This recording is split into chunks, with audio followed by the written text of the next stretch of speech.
उनकी गिरफ्तारी हुई। आज सारे समाचार पत्रों में, चैनल्स में एक बात बिल्कुल स्पष्टता से आई है, ये BMW कार जो है ये किसके नाम पे पंजीकृत थी? ये पंजीकृत थी धीरज साहू के नाम पर। जो छापे हुए थे वो झारखंड में भी हुए थे, ओडिशा में भी हुए थे, कई प्रदेशों में हुए थे। ये 352 करोड़ की जो काली कमाई है, ये कांग्रेस पार्टी की, गांधी परिवार की तिजोरी में जाती है, ये तो अनुमान लग गया था। लेकिन हेमंत सोरेन की BMW जो इस्तेमाल कर रहे थे, जब्त होती है उनके ही आवाज से, वो भी धीरज साहू की है। ये आज बड़ी खबर सामने आई और ये क्या दर्शाता है? जो बात हम हमेशा से कहते आए हैं, एक ईमानदार सरकार, उसका मजबूत कानूनी डंडा, और दूसरी तरफ ये भ्रष्टाचारी, ये सब मिले हुए जी, ये सब मिले हुए हैं जी। और इनको लगता है ये सारे भ्रष्टाचारी मिल जाएंगे तो ये जो मजबूत ईमानदार सरकार है, ये जो जांच एजेंसियां अपना काम कर रही हैं, ये घबरा जाएंगी। लेकिन ऐसा हो नहीं रहा है। इस प्रेस वार्ता में आने से पहले एक ट्वीट आया कट्टर बेईमान अरविंद केजरीवाल का भी।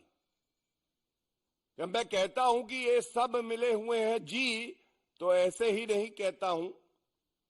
इस ट्वीट में एक पापी भ्रष्टाचारी कट्टर बेईमान अरविंद केजरीवाल दूसरे भ्रष्टाचारी से कैसे सहानुभूति रखता है, वो लिख रहे हैं, इन्होंने हेमंत सोरेन साहब को पकड़कर जेल में डाल दिया है। हेमंत सोरेन साहब, इतना प्यार भ्रष्टाचारियों से, इतनी हमदर्दी, खून का रिश्ता नहीं है ये जो काली कमाई है, ये खून से गाड़ी है, ये रिश्ता वो ही है। तो कहा जाए ये रिश्ता क्या कहलाता है? काली पापी कमाई का रिश्ता है ये। भ्रष्टाचारी कट्टर बेईमान अरविंद केजरीवाल दौड़ के आए, मेरी तो मजबूरी है हेमंत सोरेन के साथ खड़ा हो जाऊं, क्योंकि भ्रष्टाचार तो मैंने भी किया है। आगे चल के अगर मेरी गिरफ्तारी होती है तो बाकी भ्रष्टाचारी भी इकट्ठे हो जाए। और ये लिखते हैं, हेमंत जी को जेल में डालने के 48 घंटे बाद ये जेएमएम को तोड़ने की कोशिश करते रहे। कल ये ऐसा है, मुझे, विजयन जी, स्टालिन जी को भी जेल में डाल देंगे। अरविंद जी, आपसे जब भी रूबरू होते हैं चैनल्स के माध्यम से, अच्छा लगता है कि तथ्यों पे बात करें, क्योंकि पूरा विश्व जान गया है कि सबसे बड़ा पापी, कट्टर बेईमान, भ्रष्टाचारी कोई है तो वो अरविंद केजरीवाल है।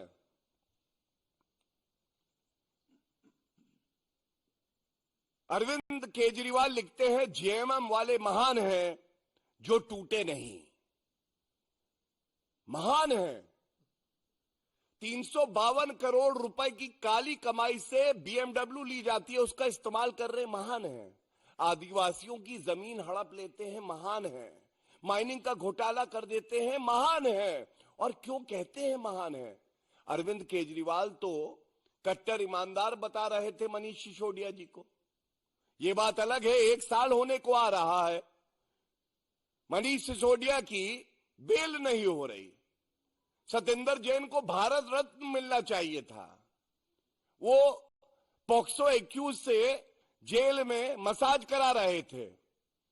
संजय सिंह 5-4 माह हो गए, उनको बेल नहीं मिली। और अरविंद केजरीवाल के लिए मैं कुछ लेके आया हूं। ये सवाल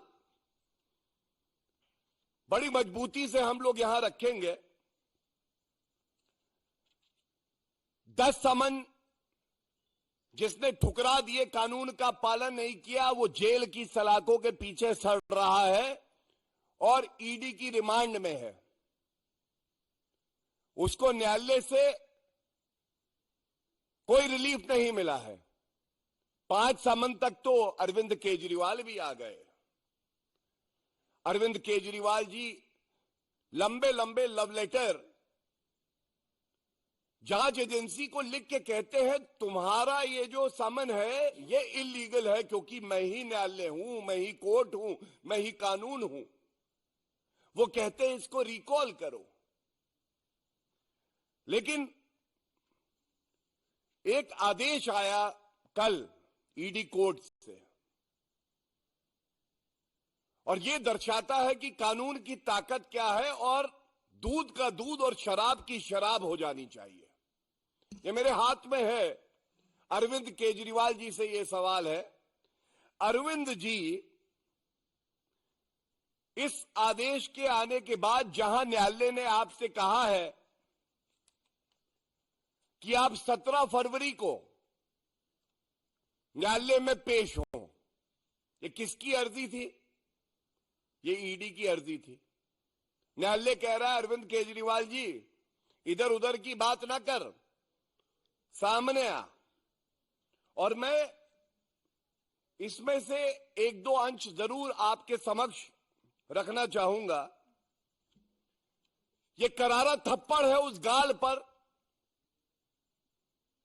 जो कानून की अनदेखी करके लोकतंत्र का मजाक उड़ाने का प्रयास करता है। उस व्यक्ति का नाम है अरविंद केजरीवाल।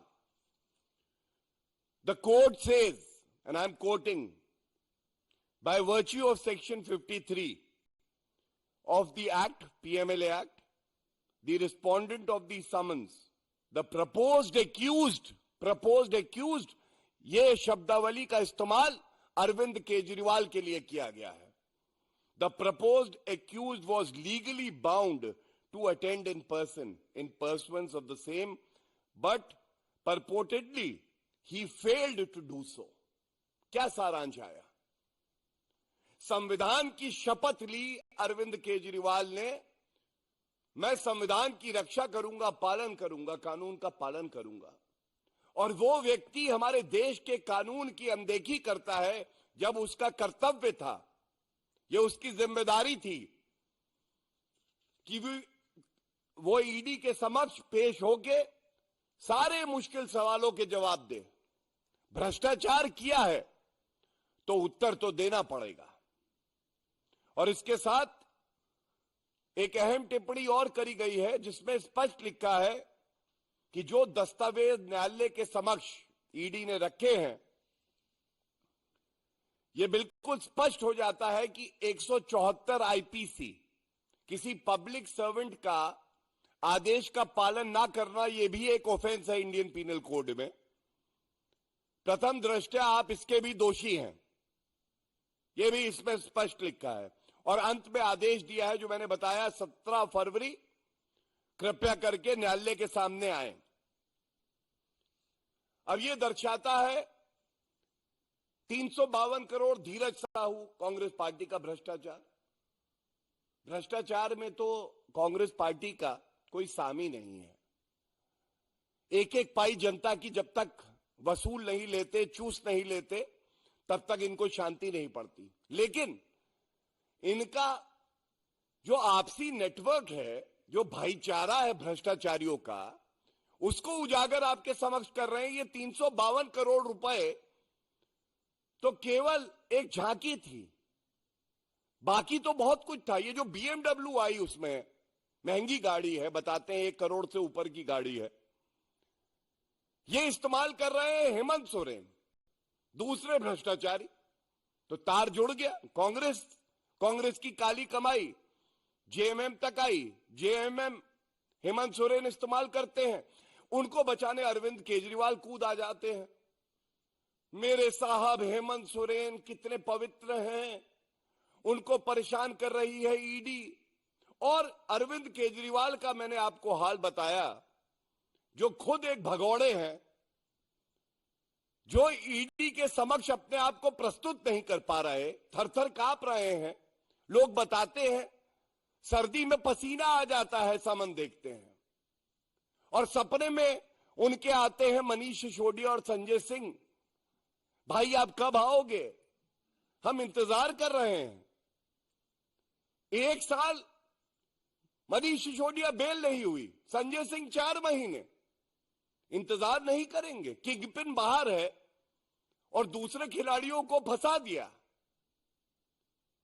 और इसी के साथ बात अगर आई संजय सिंह की, तो एक और आपको बहुत ही महत्वपूर्ण तथ्य बता दूं। कल दिल्ली हाईकोर्ट ने संजय सिंह की बेल एप्लीकेशन रिजेक्ट कर दी। अब आप मुझे बताइए, क्या अरविंद केजरीवाल जी को कहीं किसी ने देखा है? अरविंद केजरीवाल जी ने क्या उत्तर दिया कि किंगपिन है वो शराब घोटाले के, किस नशे में मस्त हैं? जनता पूछ रही है दिल्ली की। 1 साल मनीष सिसोदिया जेल में, संजय सिंह 4 महीने से जेल में। आपको ईडी कह रही है आके प्रश्नों के उत्तर दो, आप थर-थर कांप रहे हैं, जा नहीं रहे। अगर निष्कर्ष निकले इस प्रेस वार्ता का, तो यही कहा जाएगा ये सारे भ्रष्टाचारी, और इसमें पार्था चैटर्जी टीएमसी के बाकी हैं, तमाम और लीडर हैं विभिन्न पार्टियों के, जिन्होंने भ्रष्टाचार किया ये सोचकर कि हम पकड़े नहीं जाएंगे। आज जब ED, CBI, police, income tax जांच एजेंसियां अपना काम कर रही हैं और न्यायालय तय कर रहा है कि जो आरोप लगे हैं, जो आरोप पत्र दाखिल हुए हैं, प्रथम दृष्टया वो मजबूत है कि नहीं है, तो हर बार जीत ईमानदारी की हो रही है। जो लोग देश को मजबूत करना चाहते हैं उस विचारधारा की हो रही है। और किसी का अगर मुंह काला है तो वो भ्रष्टाचारियों का मुंह काला है। और ये दुख की बात है कि संवैधानिक पदों पे बैठकर इन्होंने जनता की सेवा, आदिवासियों की सेवा, पिछड़े समाज की सेवा, ये करना अपना लक्ष्य नहीं बनाया। इनका लक्ष्य था आया हूं तो तुम्हारा 1-1 रुपया लूट के जाऊंगा। और इसीलिए जब इन पे आज कार्रवाई हो रही है तो देश की जनता, स्वाभिमानी जनता है, उसको हर्ष महसूस हो रहा है कि अब एक ऐसे प्रधानमंत्री के हाथ में देश की कमान है जो किसी भ्रष्टाचारी को बख्शेगा नहीं, और जांच एजेंसियां निडर होकर अपने कर्तव्य का निर्वहन कर रही हैं। धन्यवाद। All right, so that's the BJP taking on both Dhiraj Sahu, the Congress leader, along with the former Jharkhand Chief Minister Hemant Soren, and calling it a corrupt collusion. That's the BJP hitting out at both the parties with regards to the latest details that we've managed to access. The Enforcement Directorate, remember, seized a BMW car from the Delhi residence of Hemant Soren, the former Jharkhand Chief Minister. Now, as per the ED, this is linked to another tainted leader of the Congress party, Dhiraj Sahu. Why is Dhiraj Sahu important? Why is the BJP today raising all of these questions? Because remember, in the month of December itself last year, during IT raids, 353 crore rupees were recovered from premises linked to Congress MP as the counting continued for days at length. So that's the latest coming in from the BJP. Of course, the BJP also taking on Arvind Kejriwal. Remember, there were several reports doing the rounds that Arvind Kejriwal assisted Jharkhand former Chief Minister Hemant Soren as far as, his arrival back to Ranchi, the capital of Jharkhand, is concerned. But take us through, what we're witnessing on part of the BJP, how it's trying to say that this is a coalition of corrupt which is now coming together to cheat the nation.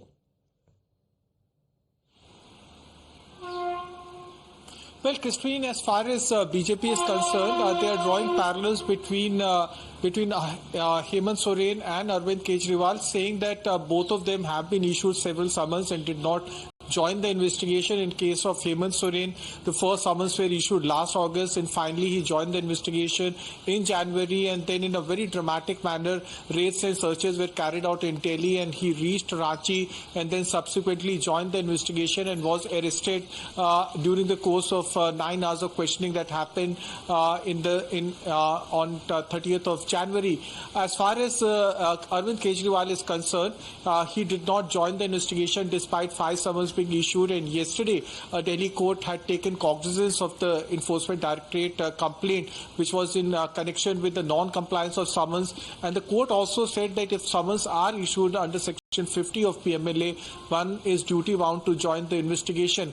Importantly, the Enforcement Directorate complaint also mentioned that that anyone who is holding an important position, then that individual should join the investigation. And the claims that are being made by the Delhi's Chief Minister are false. The link between Hemant Soren and Dhiraj Sahu is something that ED wants to investigate. The car is registered at an address which is that of Dhiraj Sahu. This is the first time that Dhiraj Sahu will be questioned, but in a different case. That is the case concerns about the car that has now been seized by the Enforcement Directorate.